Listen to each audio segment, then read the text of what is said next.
He works as the program director for Oregon Institute of Technology, he worked as the program director for Oregon Institute of Technology in the Information Systems program for the last 13 years.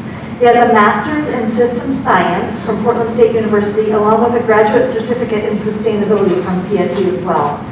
Mr. Kirby worked in the high-tech industry for 16 years, with 11 of those at Intel.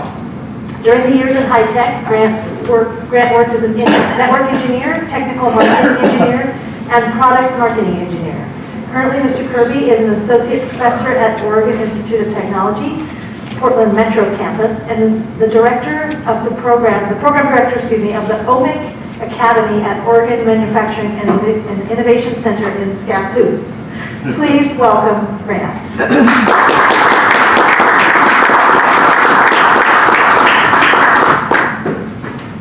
Okay, thanks, Amy. I don't need notes, but I brought them just because I think they look cool. And I certainly don't need these glasses, but I'm going to put them on because, you know. Is it okay if I take off my mask? Yes, sure. All right.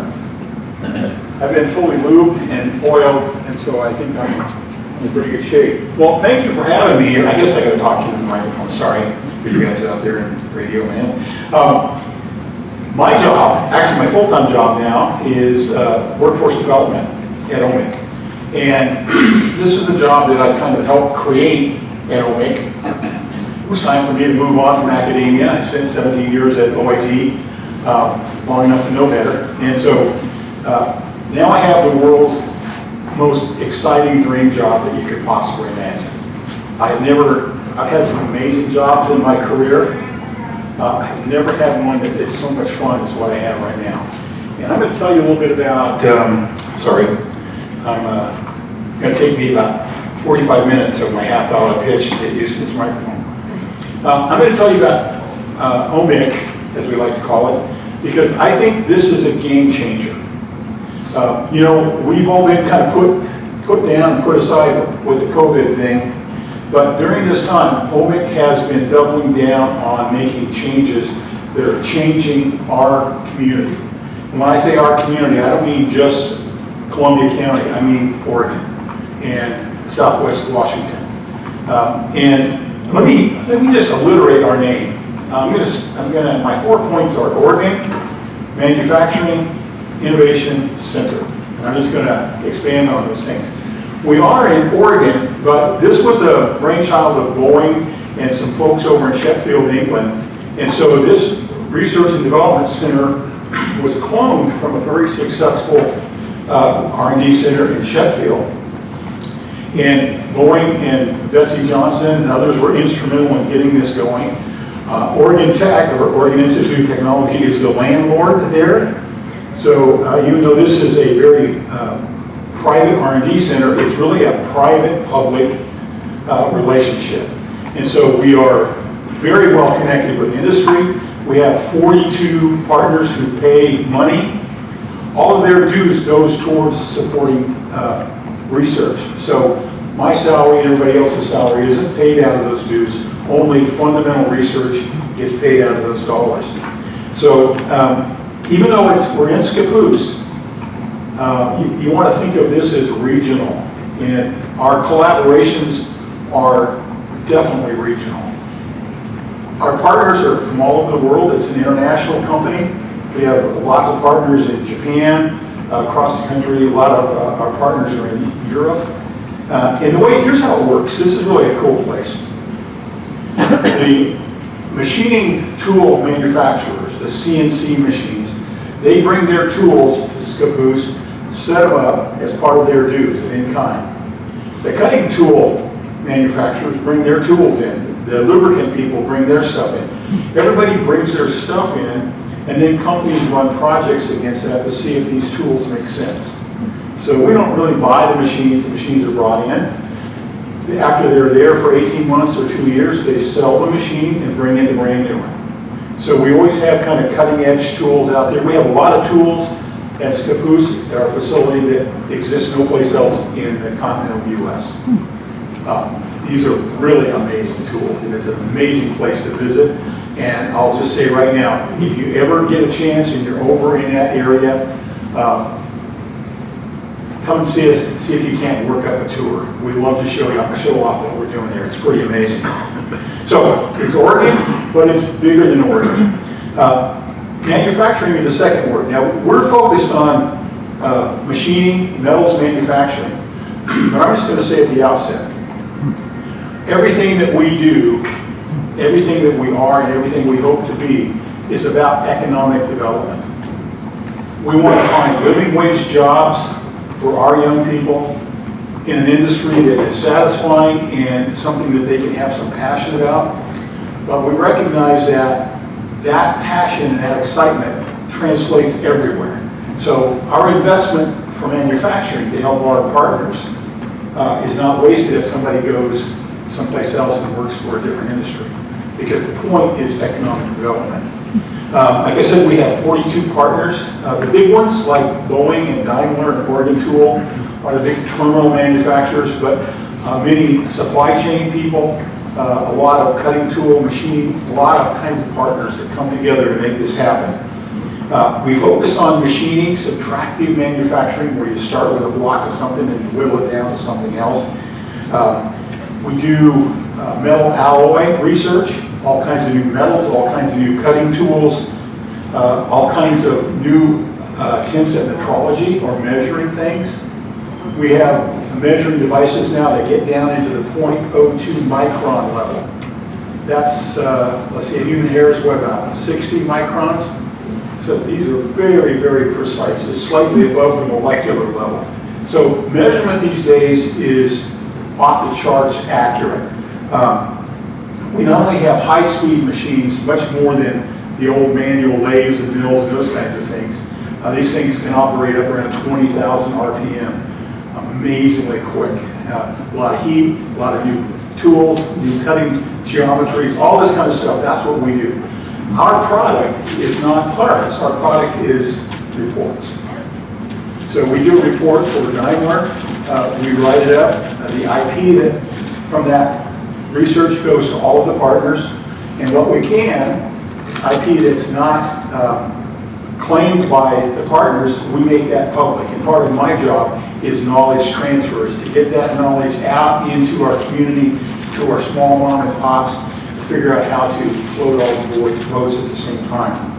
We have, most of our machines are 5-axis. Now, who'd have thunk it, right? I mean, we know about 3-axis, you know, left, right, up, and down. These machines are 5-axis. They're 5-dimensional cutting tools, which means not only do they have the X, Y, Z axis, but the table they're on has 2 degrees of freedom.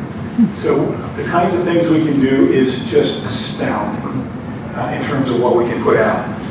We work on process improvement. A lot of times, you know, like Boeing came and they wanted to figure out a new ball screw thing, you know, to move their ailerons and their wings up and down. More efficiency, easier to make. And so we spend a lot of time looking at the chips that we make and the processes we make. And our product might be the processes for how to do that with this metal and these kind of cutting tools. Many of these machines are multi-million-dollar machines. So a small company cannot afford to make a mistake and buy a machine like that. That'll put them down, right?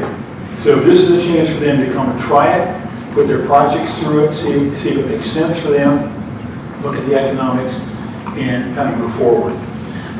So we help with a lot of design. Often companies will have a design in mind. They'll come to our engineers and they'll sit down and they'll beat the dents out of that and they'll go, you know, we could do this a lot better this way, right? So we give that service as part of what we're doing. In addition to the subtractive manufacturing, we have about a 30,000 square foot facility that we're doing that in. We're building a brand new facility, which will be ready in the fall, another 32,000 square foot for additive manufacturing. Who'd have thunk it, right? Didn't even know that was a thing. So additive manufacturing, you know what 3D printing is, right? With little plastic stuff. Well, this is 3D printing with metal. Wow. And there are 7 or 8 different technologies. Some of them where they reach down to a bucket of goo and they pull out a part, and the laser forms the part as it pulls it out. All kinds of things. Powdered metal with binders. The additive industry is exploding, but nobody really has they don't really know how to integrate that into manufacturing as it is today. Imagine some titanium or even more expensive alloy when we do subtractive, we knock out a bunch of chips and we end up with a nice part, but we end up with a lot of expensive chips. Additive doesn't waste anything. It only puts on what we need. And for those cavities or hard to reach areas where subtractive doesn't work, you can build those easily in additive, right? So we'll be doing a lot of research around additive plus subtractive together to figure out how industry can use that stuff going forward. Of the 7 technologies that are out there in additive today, we'll have 6 of those, including we'll have a big facility around injection molding. For crying out loud, I had no idea how expensive injected molds were. They start, just to get the mold to make a little plastic part, it starts at about $250,000 and goes up from there. And if you have to, so injection molding only works if you're doing millions of parts, right, to get the cost down. So we're finding ways to use additive to build the mold parts so that are interchangeable so we can get that cost way down, which changes everything, right? Daimler would like to see us be able to do injection molding for a whole truck door, all in one shot.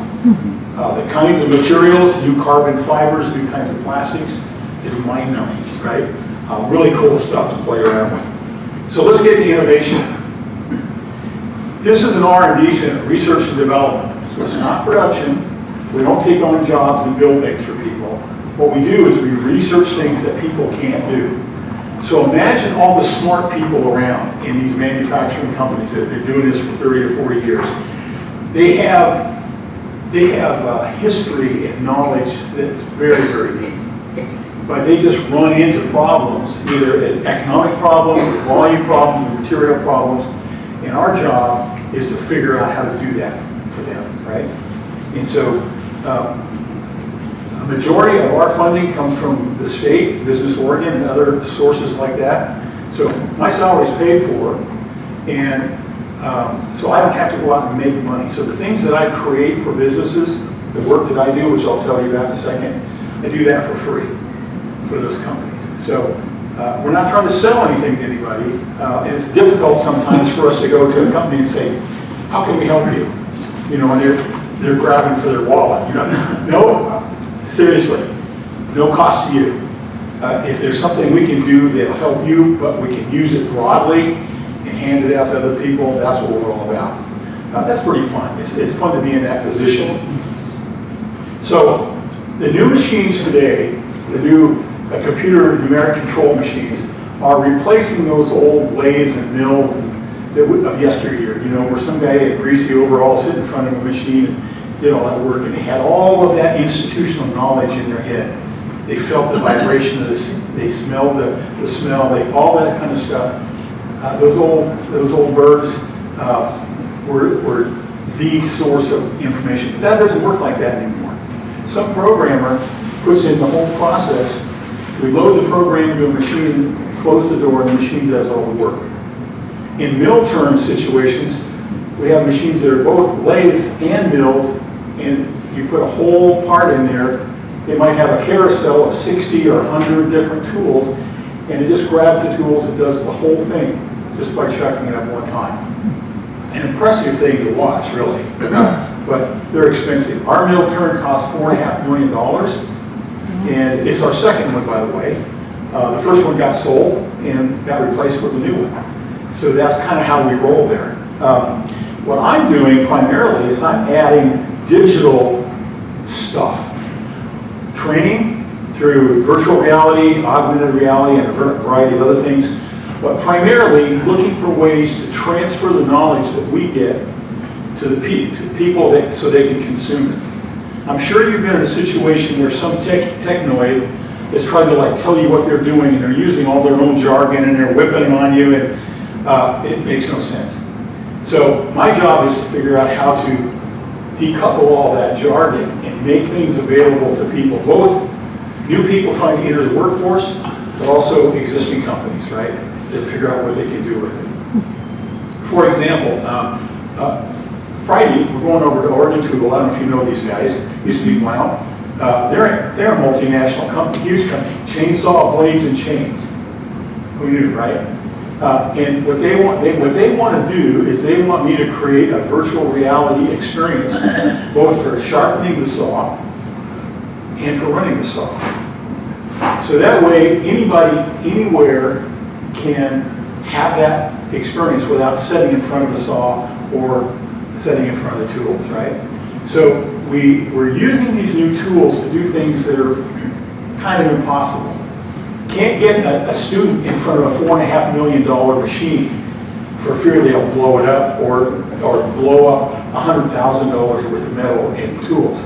But virtually, we can do a digital twin of that machine, so when they're in an environment, that machine, just like it looks out there, is here, and they can manipulate it.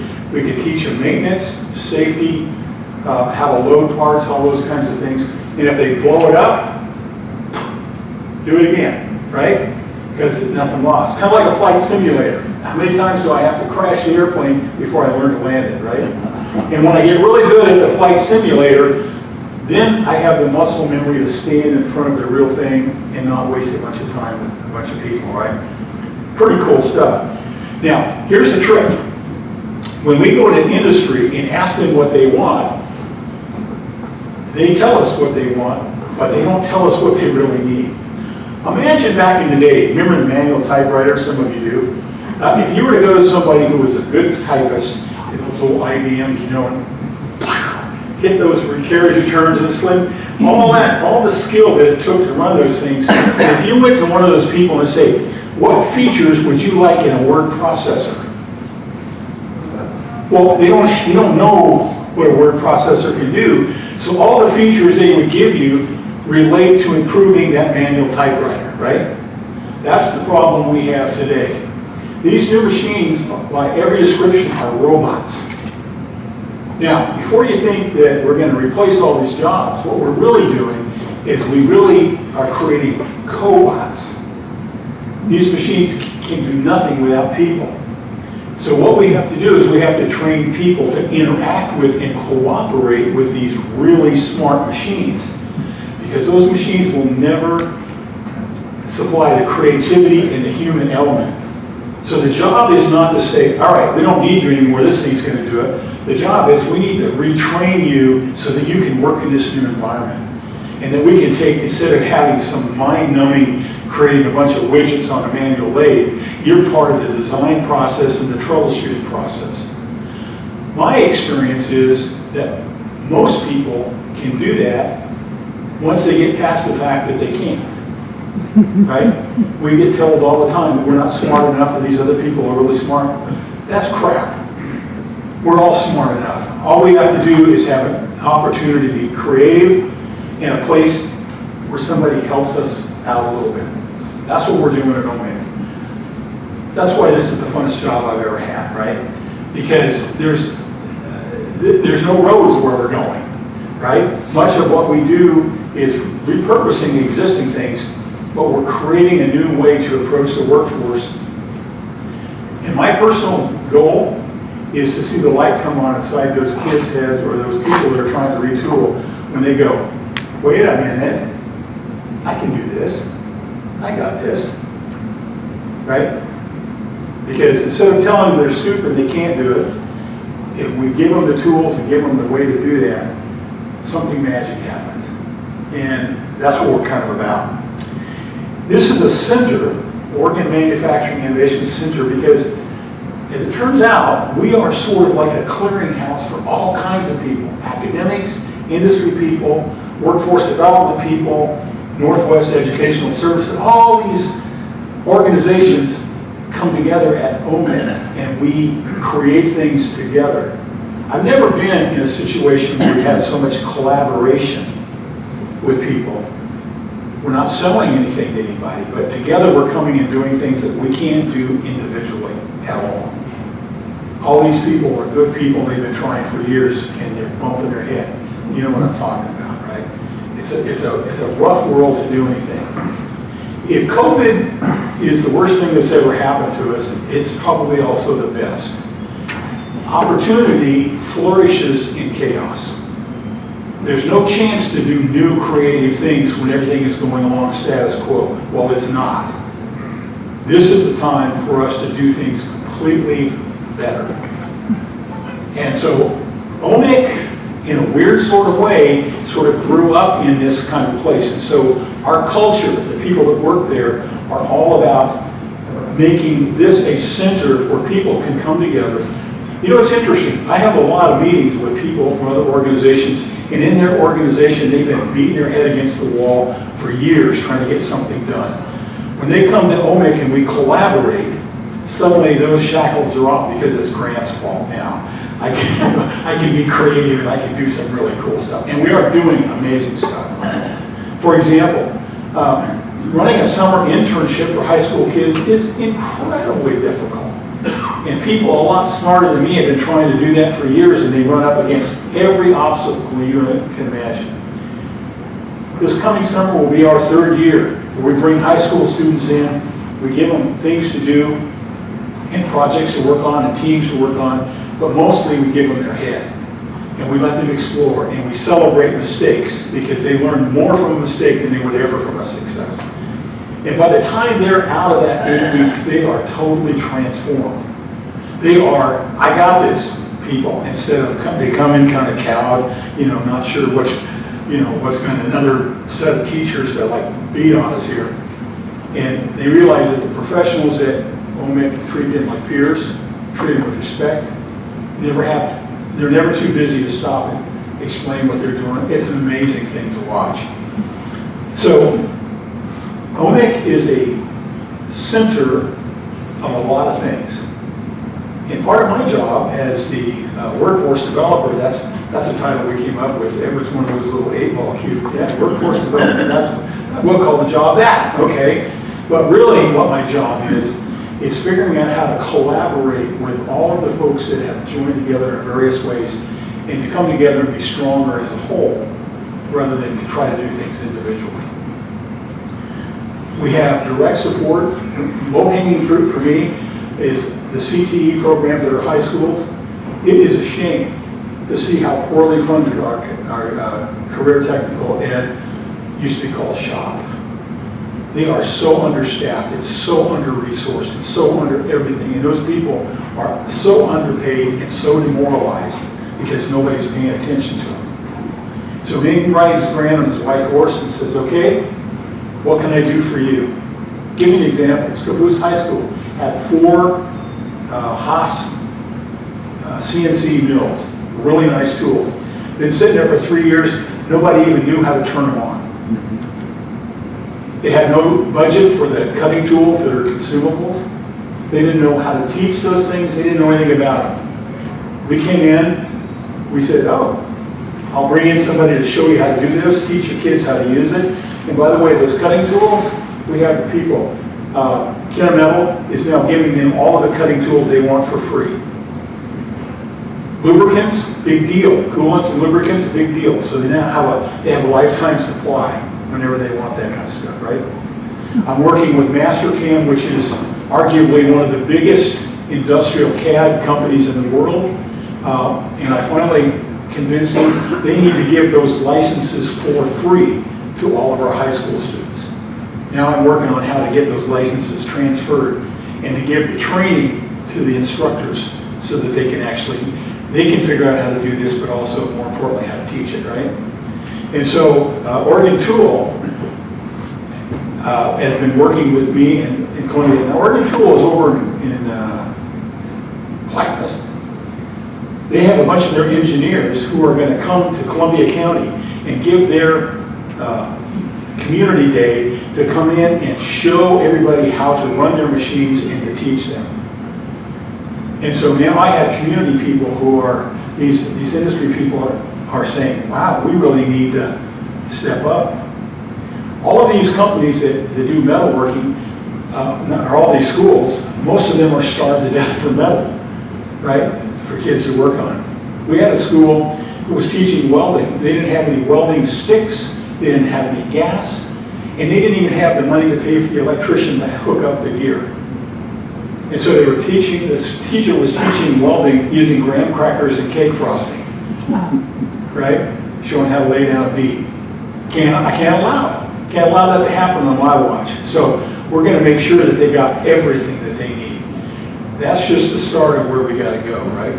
So we're going to give direct support. I've been to all those schools and I've said, I know everybody's been here trying to get you to do something you can't do. I'm here telling you that I'm going to listen and listen to what you need, and I'm going to do that. The state programs keep piling on more and more duties for them to get their Perkins money and those kind of things. They just have to lie. They can't do that. So we're going in and saying, all right, forget about that. What do you really need? And that's what we're doing. It's really simple. It's really, really simple. And these guys they're just now starting to trust me that I'm not trying to get into their wallet, you know. Like, no, let's see, what is it you get out of this? Well, I'm just telling you, I already got what I need. I'm here to help, right? So the other thing that we do as far as a center is that, as I mentioned before, we are collaborating with the strangest characters you have ever run into in a room. Because we all want the same thing, right? What we want is we want our kids to have a shot at a living wage and a career that they're passionate about.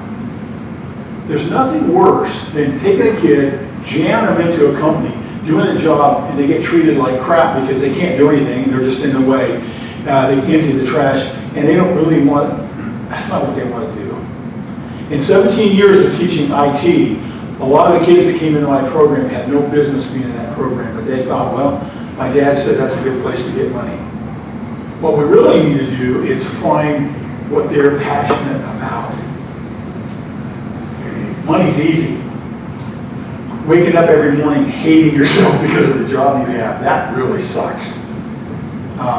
Can't allow it, right? So what we're doing is we're giving, I say we're manufacturing, but really what we're doing is we're trying to give confidence, the ability to be creative and rewarded for that creativity, and to go find out where your passion is, and to give you every bit of help we can. Let me tell you one story. In our first summer internship, we had a gal from Scappoose, really bright, really fun, but knew nothing about the technology. And in the group, she was the least technical. But what she said was, I'm coming here to learn how to think and how to be creative. Where she really wanted to go is she really wanted to join the Air Force, go to Officers Candidate School, and get into the JAG program. Now, what's that got to do with manufacturing, you say? It's got everything to do with it, because what she learned was how to work on a team, how to do things that she'd never done before, how to fail and try and be. It turns out, as a result of that, she got a job pumping gas for Betsy Johnson over at the Scappoose Airport, and Betsy, who was the representative in the state, recommended her for a position in Officers Candidate School, which she got. Now that is what we're trying to do, right? Is we're trying to connect those kids up. We can only have so many kids in our program every year. So the opportunity for us is to figure out what all the problems are with running a program like this, bottle it up and export it to other communities, to give them the heads up to learn what our mistakes and how to run these things, right? We hope to do that everywhere in the state. That's where we're headed. Okay, how can you help? This is where I reach in your pocket. One thing is, we have summer interns. I will not allow summer interns in my program unless we pay them. We're not doing anything for free. We pay them $15 an hour, which is minimum wage, and they come there for 20 hours a week, 8 weeks. And so not only we pay them, they get a paycheck, and we also supply everything that they need there. It costs me about $3,000 a student to run a student through that program for the summer. So what I do when I go out and talk to people, I say, you want to buy a kid, right? Or better yet, wouldn't it be cool if we could have a program like that? It wouldn't have to be manufacturing, it could be anything. Wouldn't it be cool if we had one here? I would love to work with a team of people here to figure out how to give these kids a shot at doing something amazing, right? The other thing that you could do to help me a lot, one of the things that's personal to me is we have a ton of underserved young people. And when I say young people, anybody under 40 is young to me, right? So we have a lot of people who are trying to retool. I talked to a guy today, he's a drywall guy, and he said, you know, I'm about 30 years old and I'm starting to hurt a little bit, and I'd like to retool. And I said, okay, well, you come and talk to me. I'm gonna show you how you can make that transition, right? That's the kind of thing. So I would like to know who the underserved populations are. I need it, and I don't want to talk to you about that. I want to talk to those people that are there, because you don't know anything about what's going on in the Latinx community or in any of these communities. If you're not there, you're looking on, I mean, you might have a heart for them, but you don't know what they need. And rather than to do what we've always done, which is give them what we think they need, we need to go find out who they are and talk to them and listen. And you can help me find out who those people are, or groups are. By the way, there's lots of federal money to help in these kinds of things, lots of it. But we can't do it without community buy-in. The feds don't want us to do point things, they want us to bring a community of people together.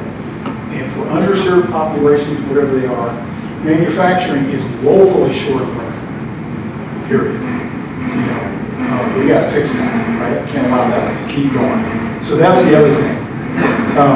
And the third thing you can do is that when you're in the neighborhood, maybe a group of you come over and take a tour of them and can see what we're doing live. It's an amazing place, and we have so many fun things going on there. You will be blown away by what you see. You got to call ahead. And right now we're in the middle, thank you, ADA, our favorite federal agency, who is giving us about $3 million for a huge facelift on our building and remodel. We're right in the middle of that. It's all tore up. But soon we're going to be open for you guys to come out and take a look. Come on, bring your kids, right? Take a tour, look at what we're doing. Let us brag about all the cool stuff that's going on there. Well, okay. I got down to the bottom of my sheet, so I must be out of words here. So thank you so much for letting me come out here. Yes, sir. You'd mentioned that you're doing 6 out of 7 technologies on the next phase of the study. What is the one that you're not doing? Oh, I wish you had asked that question. Because I don't have a clue. I don't know which one it is. And I don't even, actually I only know about 3 of the 7 anyway.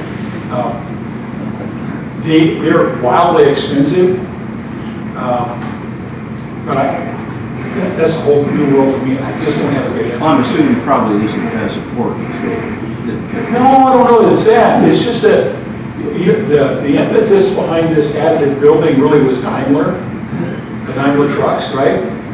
They really wanted to do some things with additive, and there was no place for them to do the R&D. And so they've been pushing on this, and thank you again.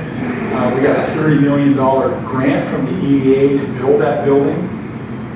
And by the way, long term, we also want to have an economic development thing. We hope to have incubator space where people can come and start up businesses and do that, get nurtured to the point where they can go out, give access to all these cool tools and all these people. Yeah. At your center, what's how many folks are out there? How many are researchers, engineers? How many are educators? How many are students? Okay, so the question is, at our facility, how many people are there? We are punching way above our weight. Right now we have 11 employees. 11. But these people are so utterly empowered. We have 3.5 engineers on the floor, right? We have some administrative help. I'm number 11. Workforce development, this is a brand new effort from OMIC to do these kind of things. But keep in mind that everything we do, like a project on the floor, we may have a lead engineer, but it may be John Parmigiani from Morgan State with some of his grad students that come in and work on that project with us. Or somebody from Vigor coming in and their engineer comes in and resides there, right? So these projects, we take the lead for these projects and we do the ultimate path setting. but we tend to do those with all the stakeholders. I don't know if that answers your question. Yeah. Amy? Is there a possibility to connect you to our school district or to determine, are you in that partnership mode at that level yet? Yeah, the question is it possible to connect to your school district? And the answer is somewhere north of hell yes. You make it happen, because we're here to help. Even if we're only connecting dots, we're connecting to a lot of people. I see that my handler is here, so I think my time is long gone. Thank you for your.